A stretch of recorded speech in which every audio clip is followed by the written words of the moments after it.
From the departure of Jimbo Fisher to the beginning of Lethal Simplicity, from an Elite 8 run to college baseball history, my name is Michael Hudak. After an unpredictable and unforgettable 2017 to 2018 school year, I sat down with FSU Athletic Director Stan Wilcox to discuss the state of the Noles. Mr. Wilcox, how are you?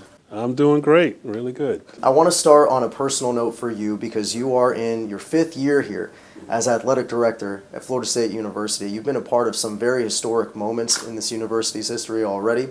I want to know personally for you, how have you seen the university and the students here that you've come across, how have you seen them change and grow since you first started here?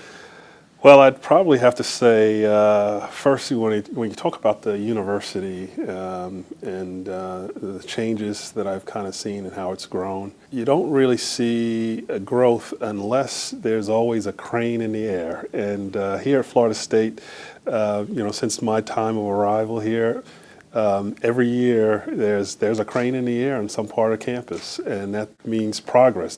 So I think from that perspective, I've seen this university grow, and I've seen the students as well as our student athletes grow from it because they're all getting a better experience. I'm going to take you back a little bit. Mm-hmm.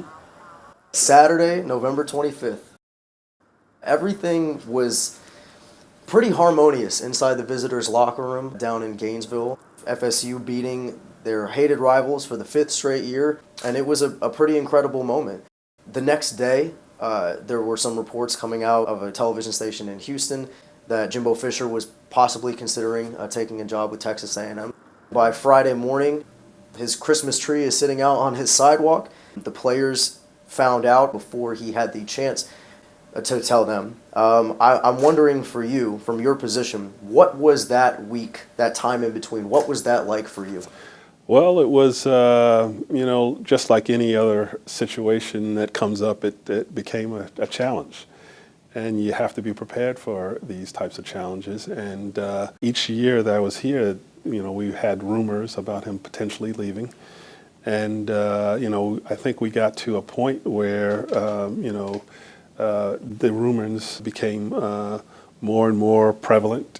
Jimbo, do you still expect to coach the game on Saturday, or was there any talks of you not coaching the game? No. And this year we kind of knew that it was a good possibility because the individual that was courting him basically had a relationship with him at LSU, etc. And so that week for me really was somewhat of a blur. I think that everyone can understand, or at least begin to understand, the internal struggle that comes with making any life-changing decision. But without judging the actual decision of him going to Texas A&M, do you feel like he could have handled the process of getting there and telling everyone a little bit better? Hindsight is always 20/20, and I'm sure that Jimbo, when he thinks about that in hindsight, he may feel that way.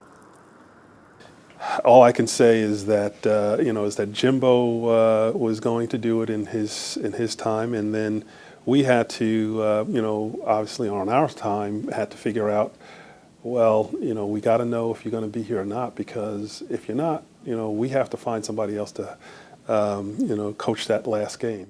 I think at some point we both mutually agreed that he needed to tell us one way or the other, and which he did, and then we had to move on from there.